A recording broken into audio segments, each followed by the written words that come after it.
কোলাঘাটের গোপালনগরের খবর পেয়েছেন? কয়েকদিন আগে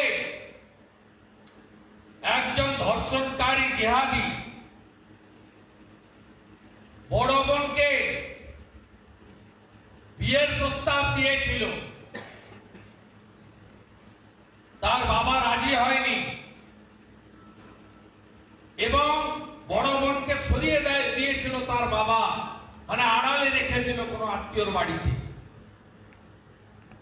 বাড়িতে কেউ না থাকার সুযোগ নিয়ে ছোট বোন ক্লাস 5-এ পড়ে, তাকে শারীরিক নির্যাতন করে, আমার বলতে কষ্ট হচ্ছে, কালকে যে ডাক্তার ওটি করে বায়ুদ্বার থেকে চামচ বের করেছে, তিনি কাল পোস্ট করেছেন।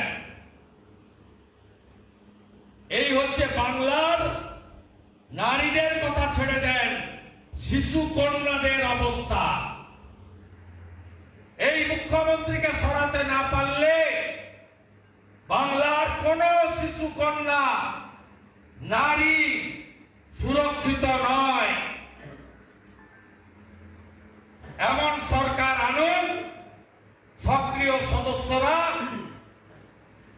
নিজ দায়িত্বে, যাতে গুজরাটের মতো শিল্পায়ন এবং কর্মসংস্থানের জোয়ার বয় এই রাজ্যে, এবং যাতে আপনার আমার বাড়ির ছেলে বাইরের রাজ্যে গিয়ে কাজ না করে এখানে সম্মানের সঙ্গে মোটা ভাত মোটা কাপড়ের সংস্থান করতে পারে, যা গুজরাট পেরেছে। যেদিন প্রয়াত রতন টাটা বাংলা ছাড়েন সেদিন বলেছিলেন, আমার মাথায় ট্রিগার রেখে বাংলা ছাড়তে বাধ্য করা হলো।